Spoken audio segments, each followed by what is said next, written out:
কতটা ভয়ঙ্কর ঘূর্ণিঝড় রিমালের তাণ্ডব চালাতে পারে সেটা আপনারা এই বড় বড় ঢেউ দেখেই বুঝতে পারছেন। ঘূর্ণিঝড় রিমাল ইতিমধ্যে উপকূলের দিকে ধেয়ে আসছে অনেক শক্তি সঞ্চয় করে, আর এই শক্তি সঞ্চয় করে যেভাবে আমরা দেখতে পাচ্ছি চট্টগ্রামে যেভাবে এই সাগর পাড়ে যে বড় বড় ঢেউ আছড়ে পড়ছে, এতে বোঝা যায় যে ঘূর্ণিঝড় রিমাল আসলে কতটা শক্তি সঞ্চয় করে অন্য অন্য জায়গায় যেখানে 10 নম্বর মহাবিপদ সংকেত দেখে যেতে বলা হয়েছে, এ ধরনের জায়গায় যে কীভাবে তাণ্ডব চালাতে পারে সেটা আসলে এই ঢেউ থেকে বোঝা যাচ্ছে। আর ঘূর্ণিঝড় রিমাল সারা দেশে কিছু না কিছু প্রভাব পড়েই যাচ্ছে।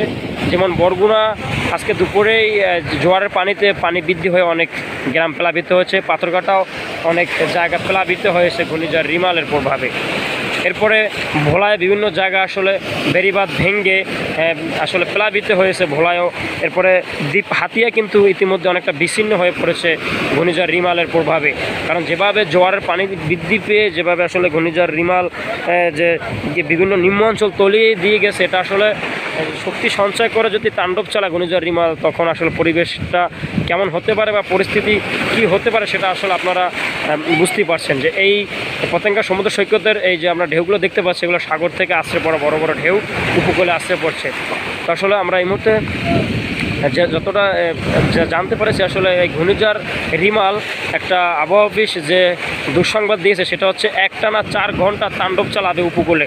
তাহলে বুঝেন যে 4 ঘন্টা যদি একটানা তাণ্ডব চালায় ঘূর্ণিঝড় রিমাল, তাহলে কী অবস্থা হতে পারে আসলে উপকূলের দিকে।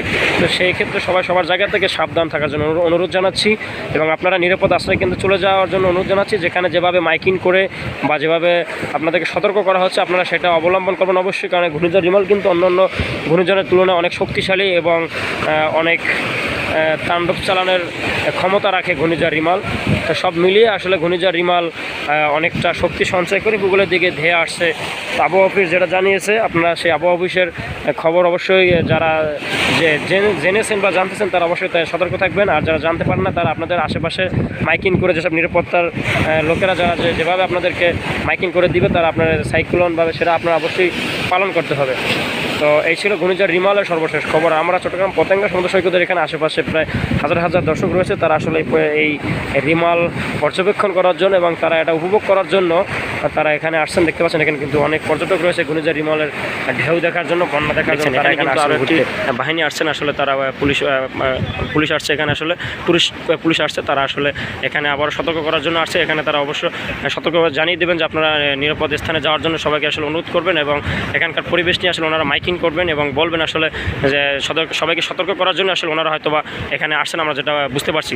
তো আসলে টুরিস্ট পুলিশের এমন আসলে তারা এখানে যে আশেপাশের যে পরিবেশ বা যে পরিস্থিতি আমরা আস্তে আস্তে দেখতে পাচ্ছি খুবই অন্ধকার এবং অনেক পরিবেশ ঘোলাটো হচ্ছে, এবং মাগরিব নাগাদ আস্তে আস্তে হয়তো বা আরও ঘূর্ণিঝড় রিমাল শক্তিশালী হয়ে আঘাত হানবে উপকূলের দিকে। চট্টগ্রাম কিন্তু 9 নম্বর সংকেত দেওয়ার পর থেকে এখনই আমরা কিন্তু বেশ পরিবেশ ভিন্ন রকম দেখতে পাচ্ছি। তো চট্টগ্রাম সম্মানিত পর্যটক বিন্দু, আমরা পুলিশ পতেঙ্গা জোনের পক্ষ থেকে আপনাদেরকে জানানো যাচ্ছে যে বর্তমানে 9 নম্বর সতর্ক সংকেত চলিতেছে। সাগর কমে উঠছেন, আপনারা সবাই নিরাপদ স্থানে সরে যান। নিরাপদ স্থান থেকে সাগর উপভোগ করুন। ধন্যবাদ। সম্মানিত পর্যটক বিন্দু, টুরিস্ট পুলিশ পতেঙ্গা জোনের পক্ষ থেকে আপনাদেরকে জানানো যাচ্ছে বর্তমানে 9 নম্বর সতর্ক সংকেত চলিতেছে। সাগর কমে উঠছেন, আপনারা সবাই নিরাপদ স্থানে সরে যান।